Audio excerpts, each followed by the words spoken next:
And one of the things that Bud and I told him was, well, only one part of the three parts of what we do is how do you build it.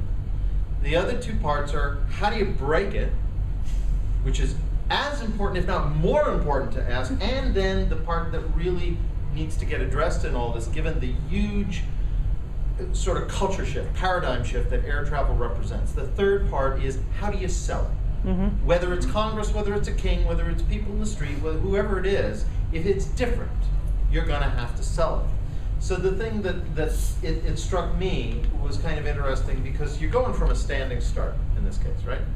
So, and that's a standing start both in terms of cultural awareness and accommodation to this new image and this new notion, plus the backup skills. You take a look at the skills needed, you do have some preparation, but there are there are going to be whole new demands that exist there. It's one of and this is all a way of saying why for the first couple of years I look at hot air, not hydrogen. There are already a lot of challenges, as Kevin could tell you, at great length, with hot air. You add in hydrogen or helium, well, that's a whole other thing, and you get certain other logistical challenges. Can they be done? Could they be done startup? Yes, but there are greater risks, more expense. Fewer people can probably be in on the project. Now, if you run hot air for a couple of years, about 80% of the skill set of running it has already people have been getting used to it. You're actually starting to get recruits in. There are going to be changes when you bring hydrogen in, but what happens is you work in stages. It would be like the equivalent of saying, let's not bother with looking at the V2s and Mercury and Gemini, let's go straight to Apollo. No. How about a couple of intermediary steps, or at least one important one? So, and just to get, however, to bring back that, we were talking about the fluidic computer, and how even if it takes up a whole room, it represents an immense change in the ability to handle data, prognosticate, all of the stuff that we take for granted, and we yell at when Excel asks us to do it in a strange way. In the same way, even if you can only travel one day out of every 3, and even if you can't make better than 25 miles per hour, and you can only fuel it for 3 to 3.5 hours, I will invite you to do what I did, which is look at a map of the major cities of Europe and start measuring. Mm-hmm. What it means is, on every 3 days, you can get it. You start bridging it out. It's almost 3 flying days to any place that is essentially in mainland Europe, more or less. Yeah. There are some difficult areas to get to. There are some places where you probably can't fly as frequently. But let's just take for a second to look at the importance of alpine passes. Okay? Right. They're still going to be important because bulk goods only have so many ways to get down across that massif. But in terms of, remember, this is the early days of banking. We don't have electronics computers yet. So what are you moving? I actually think that there will be a lot of high-value small contracts.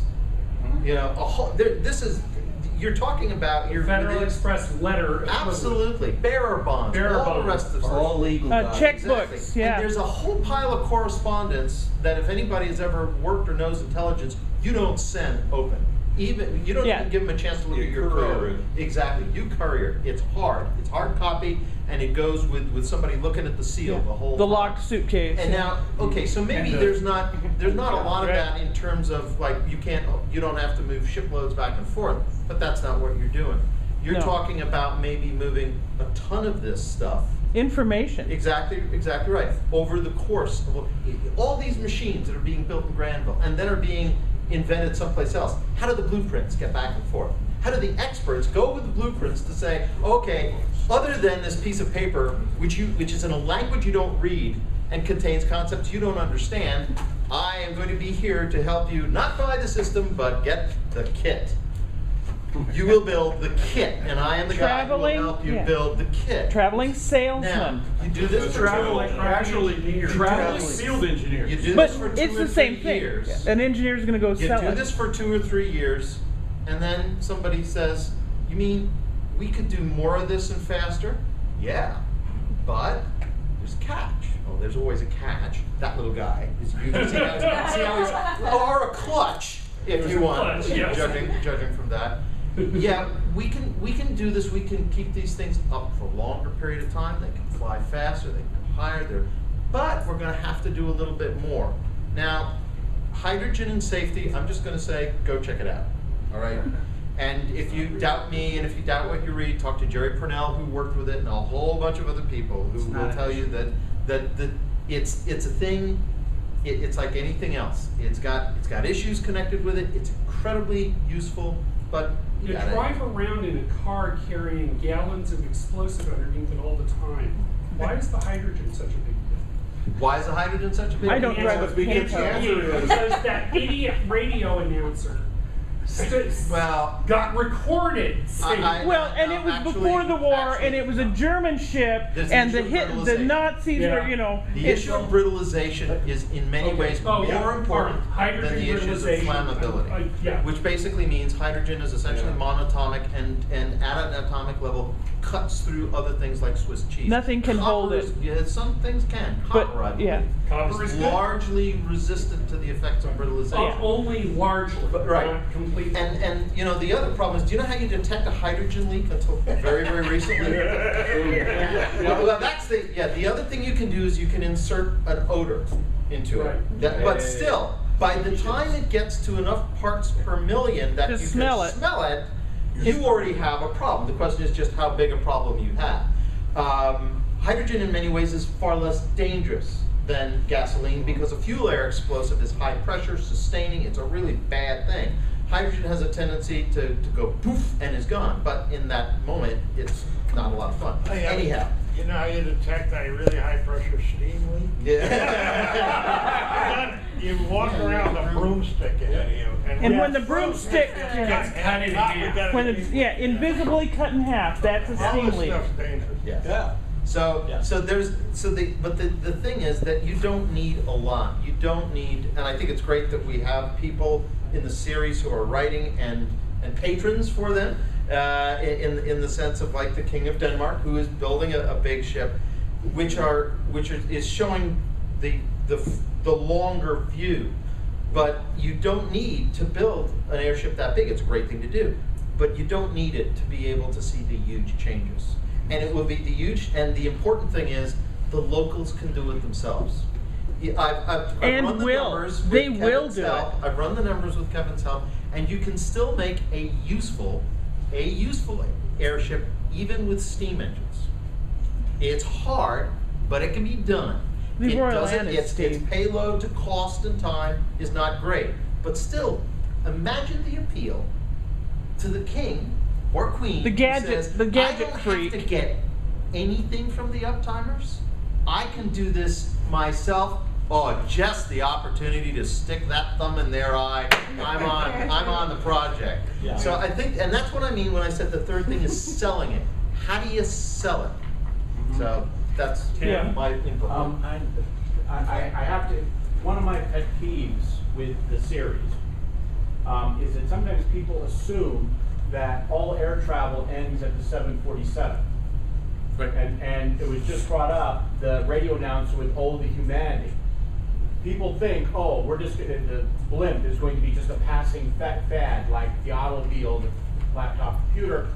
It was how it was sold, you're right, but it was also the social milieu of accepting it. The Apple computer was successful because at the time you had a bunch of people that were interested in opening up the box and playing with the innards, and Apple IIs allowed you to do that.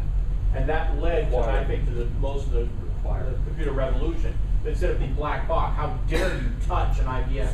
You don't open the IBM. You call out one of our people, and they'll come out and sacrifice a goat and spread bee pollen and Put fix that box it. in the case. Yeah, you don't touch the inside. Whereas Apple's like, sure, open it up and do whatever you want. So I think the fourth thing to add to your three is the social milieu. What are the people going to do with the technology to the point where they become more enamored with one thing than another, even though the other might be more efficient, more geekier or whatever, is what do people see? Why do people like this shape over another? You can make that the fourth. I would say that's the second. That's the long arc issue of selling it, because you can sell it to be made, but then you also have to sell it to sustain. Right, And you're talking about a sustainability and On the growth sort bar, of I try to factor. convince people that. Riffing on Good. what, And I don't really disagree with anybody, but what I would note is that there are gonna be all the versions. There's gonna be the Absolutely. hot air, there's Absolutely. also gonna be the hydrogen at the same time. Sure. In the same way that in the early days of automobiles, there were like 87 automobile companies in New England. Absolutely. All of them producing different kinds of automobiles, including electric, steamers, gas-powered, So- and the works. Chain drive. They're So gonna how try it big- all. So how big are the dirigibles that you see for this 75 to 100 mile network? How big are They were the ones that really came out of Kevin's story. What did we with say, slightly 130 scaled. feet long? 150 Wait, feet that's the- long, the roughly Royal Land? 50, 60 feet No, no, no. diameter. So about They need a nose 400,000. cone, they need essentially. The to Royal put a Land's nose- not very big. I know. So about 400,000 cubic feet. No. Other people can answer. Well, but I don't carry those numbers okay, on my head. So We need about an aqua 150 feet, We need an right? aqua later. With what kind of a payload? Oh, Useful payload It's for the about, 75? okay, assuming a 3-person operating crew, your payload is something in the vicinity of about, I think, 1,600 pounds. That assumes enough fuel for 3.5 to 4 hours of operation and about 30 miles per hour. So 2 You can only- passengers. you assume that you do not travel every day because of weather, unfavorable winds and everything else. These sort of blimps, the moment you don't have a rigid structure inside, and there are people who can speak to this better than I can, but you have to worry about deformation as you move into both winds and heading against winds. As a matter of fact, you couldn't even maintain, and it was Kevin to whom I'm indebted for this, you need essentially a nose basket. You need a nose cone just to Prevent it maintain from enough of the, deforming. exactly right. Otherwise, you've got a soap bubble instead of an airship. Right, right. So there are a bunch of things which will, and I think, is it George or Gord? Gord. As Gord says, I think that you're gonna see everybody try a bunch of things.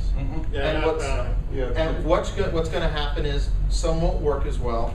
Some that don't work, and now we're getting into, somebody said here, several people said I work for the government, things that don't work as well, but they got it in with the purchase, the end line purchaser. They have a It's great patron. to be Lockheed, Yes. that sort of thing. TRW. But these things, ultimately, they'll narrow down. But it could be half a dozen years or more. It could Yeah. be 50 I years. got a question out here. Yeah. Go ahead. The other 50 thing years is about that is that there's a very large market compared to the amount of people who are gonna be in a position Yeah, to exactly. service that market. You know, That's gonna we're be used that- to a that the very, variations are very gonna last high long. parabola of Yeah, change. yeah. But these people are way down here on the bottom. Hydraulic computer discussion, but has anyone pointed out that Grantville brought back a whole bunch of hydraulic computers? Yeah, The transmissions. yeah. Well, transmissions too, Yeah, the Yeah. automobile transmissions. Yeah. Every automatic transmission is a hydraulic computer. Yeah, what we talked about is the water meter in your yard. Okay, yeah. The, Counters, et cetera, yeah. Riffing on what Tim and Chuck have said, one of the things that's going to be real interesting is to see how fast there's going to be almost a new profession developed, analogous to our futurist. Because they're going to, the people who are going to be really successful They're gonna be digging through all the books. are the ones who are going to be able to see the long tail of the inventions and what that means and where you can go. What steps you need What to. steps, for example, to get from the Alexanderson amplifier to a soap opera series. And all the things you can Novella. do with it. Well, my main contribution to all this is about every 3 months they say executive board. Now, one